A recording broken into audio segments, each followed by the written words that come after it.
Hello everyone, आज के इस वीडियो में हम बात करेंगे most awaited DRDO septum 11 recruitment के बारे में। डिटेल नोटिफिकेशन आउट हो चुका है, तो आखिरकार कौन कौन एलिजिबल रहने वाला है, क्या हुआ है एग्जाम पैटर्न में बदलाव, कैसे होगा पूरा सिलेक्शन प्रोसीजर, कैसे करना होगा अप्लाई, सारे सवालों के जवाब वन शॉट में मिलेंगे। वीडियो को एंड तक जरूर देखें।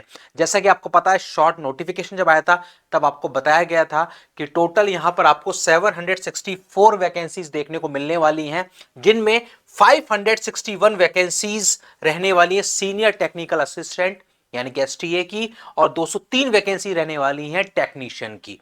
तो यही डिटेल नोटिफिकेशन में भी मेंशन है।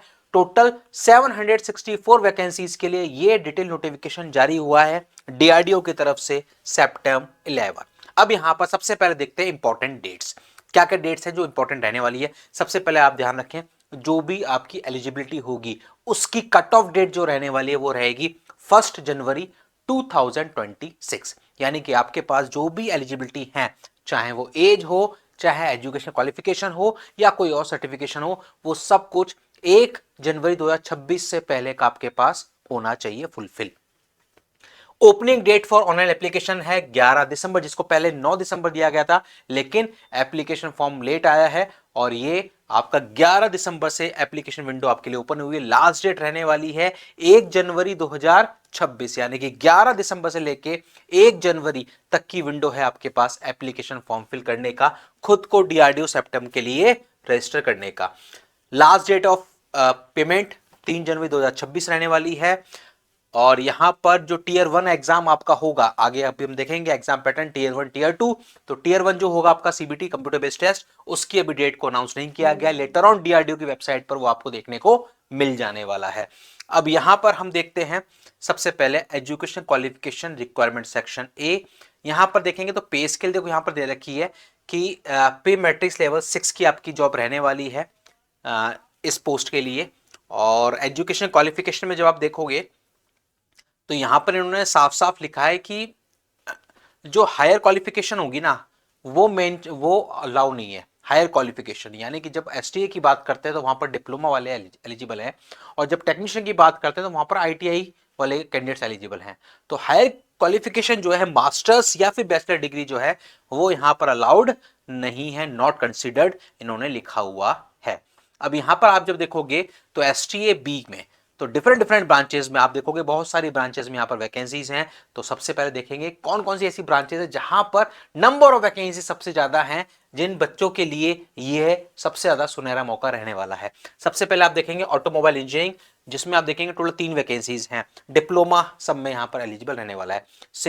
केमिकल की बात करेंगे 15 वैकेंसीज हैं, केमिस्ट्री में 22 वैकेंसीज हैं, सिविल इंजीनियरिंग में 11 वैकेंसीज हैं, computer science and engineering 160 vacancy. Computer science में जनरली गवर्नमेंट जॉब में दे आप देखेंगे, गवर्नमेंट सेक्टर में आप देखेंगे तो नंबर ऑफ वैकेंसीज बहुत ज्यादा देखने को नहीं मिलती है, लेकिन यहां पर डीआरडीओ सेप्टेम 11 में कंप्यूटर साइंस के सभी एस्पिरेंट्स के लिए जिन्होंने डिप्लोमा कर रखा है उन सभी के लिए टोटल 160 वैकेंसीज यहां पर देखने को मिल रही हैं। Electrical and electronics engineering 11 vacancies हैं, इलेक्ट्रिकल इंजीनियरिंग 47।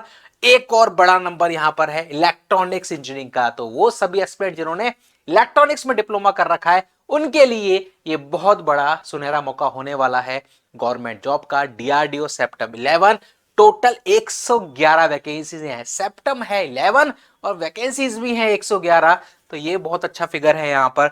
फिर आप देखेंगे जियोलॉजी में 1, इंस्ट्रूमेंटेशन इंजीनियरिंग में 6 हैं, इंस्ट्रूमेंटेशन एंड इलेक्ट्रॉनिक्स इंजीनियरिंग में 2 हैं, लाइब्रेरी साइंस की 5 वैकेंसीज, मैथमेटिक्स में 6 हैं, mechanical engineering 127, civil electrical mechanical. वैसे तो इन तीनों ब्रांचेस जनरली आप देखेंगे तो बहुत सारी गवर्नमेंट जॉब्स के ऑप्शन रहते हैं, लेकिन जब हम बात करते हैं तीनों ब्रांचों की तो मैकेनिकल इंजीनियरिंग की वैकेंसी सबसे कम होती हैं बाकी सारी गवर्नमेंट जॉब्स में। लेकिन यहां पर जब आप देखोगे तो डीआरडीओ सेप्टेम 11 में मैकेनिकल इंजीनियरिंग 127 वैकेंसीज, तो वो सभी एस्पेक्ट जिन्होंने डिप्लोमा कर रखा है मैकेनिकल इंजीनियरिंग से उनके लिए यह है एक बहुत बड़ा मौका। 127 वैकेंसीज हैं यहां पर डीआरडीओ सेप्टेम 11 में। मेटलर्जी की हैं 12, फिजिक्स की 18 और साइकोलॉजी की 4। इस तरीके से टोटल एसटीए की 561 वैकेंसीज के लिए ये डिटेल नोटिफिकेशन जारी हुआ है इस बार डीआरडीओ सेप्टेम 11 में।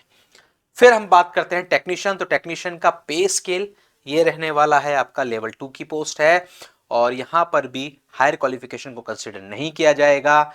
ये हैं आपकी ITI based vacancies.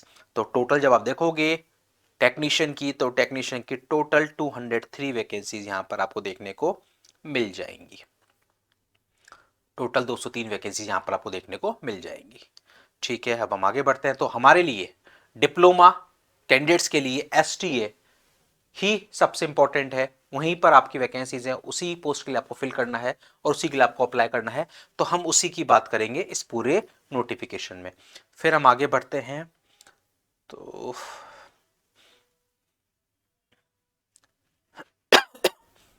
Eligibility criteria, as देखो यहां पर दे रखी है 18 टू 28 ईयर्स, 18 से 28 साल। ध्यान रखिएगा, एज की कैलकुलेशन हो, चाहे क्वालिफिकेशन हो, चाहे कोई और सर्टिफिकेशन हो, सबकी कैलकुलेशन होगी 1 जनवरी 2026 के अकॉर्डिंग। उससे पहले पहले फुलफिल आपका होना चाहिए। बाकी कैटेगरी वाइज जो रिलैक्सेशन मिलता है, ओबीसी में 3 साल, एससी एसटी में 5 साल, वो यहां पर भी आपको मिलने वाला है। अकॉर्डिंग टू द कैटेगरीज ये आपको छूट मिलेगी एज में।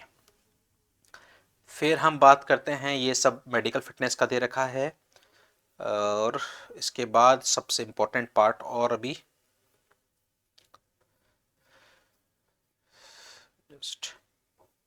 एप्लीकेशन फीस क्या रहेगी, सिलेक्शन प्रोसीजर क्या रहेगा, एग्जाम पैटर्न क्या होगा, सारा कुछ हम जानेंगे। यहां पर ये है एप्लीकेशन फीस। एसटीए बी की जब बात करोगे तो जनरल, ओबीसी, ईडब्ल्यूएस, इन सभी के लिए एप्लीकेशन फीस रहेगी 250 रुपीज।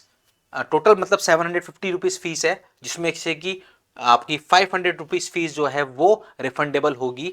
और वुमेन एससी एसटी की जब बात करेंगे तो एप्लीकेशन फीस उनके लिए चार्जेबल नहीं है, 500 रुपीज होंगे, वो वापस आपके पूरे रिफंड हो जाने वाले हैं। वहीं पर टेक्नीशियन पोस्ट की बात करूंगा तो टोटल 600 रुपीज आपकी फीस रहने वाली है, जिसमें 500 रुपए आपके रिफंड होने वाले हैं, 100 रुपए एप्लीकेशन फीस ही कट होगा, और इसके लिए रहने वाला 500 रुपए।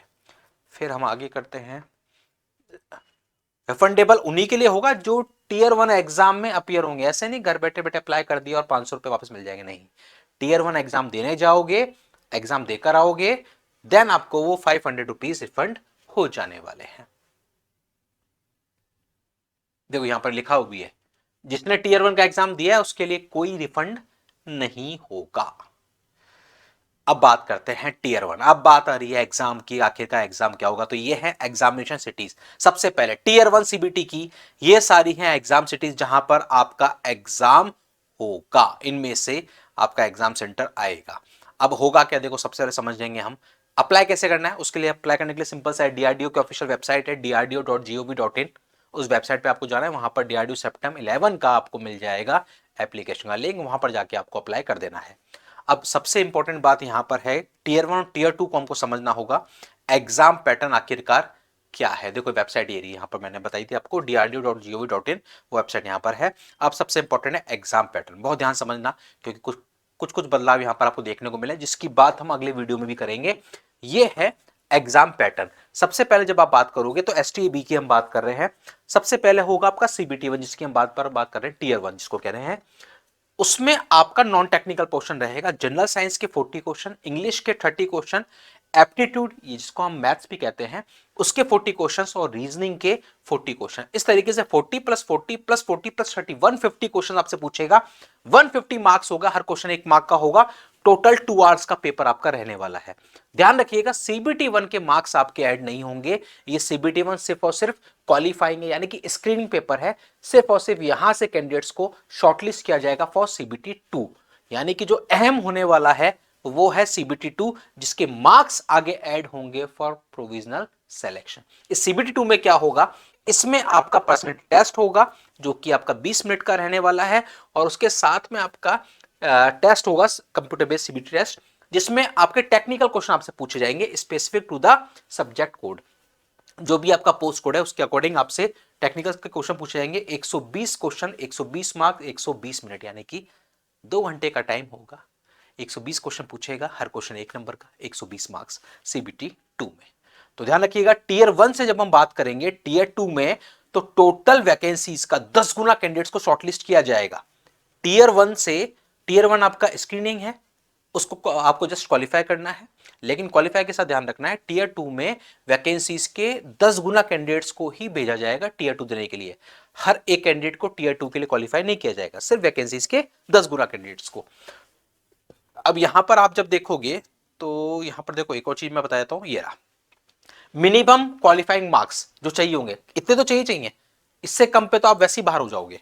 तो मिनिमम क्वालिफाइंग मार्क्स जो है टेस्ट 1 या टेस्ट 2 में वो है 40% है जनरल ओबीसी ईडब्ल्यूएस के लिए, और वहीं पर एससी एसटी कैंडिडेट्स के लिए 35% रहने वाला है। यहां पर दे रखा है एग्जाम्पल, सिंपल सा। आई होप ये देखो, ये जो मैंने कहा था ये यहां पर मेंशन है, 1:10 कैंडिडेट्स को शॉर्टलिस्ट किया जाएगा टीयर 2 के लिए, टीयर 2 के लिए। बाकी मिनिमम क्वालिफाइंग मार्क्स 40% चाहिए जनरल ईडब्ल्यूएस और ओबीसी के लिए, बाकियों के लिए 35% चाहिए होंगे। जो मेरिट बनेगी वो टीयर 2 के बेसिस पर बनेगी, टीयर 2 और डॉक्यूमेंट वेरिफिकेशन उसके बेसिस पर फाइनल मेरिट लिस्ट बनेगी फॉर द सिलेक्शन, और आप शामिल हो जाएंगे डीआरडीओ में। तो ये है पूरा, ये फिर टेक्नीशियन ए का, तो ये है पूरा नोटिफिकेशन जो आप सभी के लिए जानना बहुत जरूरी था कि आखिरकार क्या बदलाव हुआ है, क्या वैकेंसीज हैं, क्या एलिजिबिलिटी है। तो आप वो सभी एस्पिरेंट जो कि एलिजिबल हैं, और स्पेशली कंप्यूटर साइंस, मैकेनिकल और इलेक्ट्रॉनिक्स वाले एस्पिरेंट जिनके लिए यहाँ पर नंबर ऑफ वैकेंसीज बहुत ज़्यादा हैं, एक तरफा नंबर ऑफ वैकेंसीज हैं, तो आप तो इस मौके को बिल्कुल भी आपको चूकना नहीं है, इस मौके को भुनाना है। तो बिना देरी करे, लास्ट डेट का वेट नहीं करना है, जल्दी से जल्दी drdo.gov.in ऑफिशियल वेबसाइट पे जाके करना है खुद को एनरोल, और कर देनी है शुरू अपनी तैयारी। आने वाले वीडियोस में हम बात करेंगे एग्जाम पैटर्न को लेकर भी, क्या सिलेबस रहता है, किस तरह का प्रीवियस ईयर के पेपर्स रहे हैं, उनका एनालिसिस क्या है, किस पर ज्यादा फोकस करना है, कैसे होगा टीयर 1 आपका इजीली क्वालिफाई, या कैसे होगी टीयर 2 की तैयारी। ये सब कुछ आपको जानने को मिलेगा अगले वीडियोस में। चैनल पे अगर नए, चैनल को सब्सक्राइब जरूर कर ले, क्योंकि यहां पर आपको मिलते हैं ना सिर्फ सारी वैकेंसीज के लेटेस्ट अपडेट, उसी के साथ में उन एग्जाम्स को क्रैक करने की प्रॉपर स्ट्रेटजीज, जिससे होगा आपका सिलेक्शन एंश्योर। मिलते हैं अगले वीडियो में अगले नए जॉब अपडेट के साथ, बने रहिए। Thank you.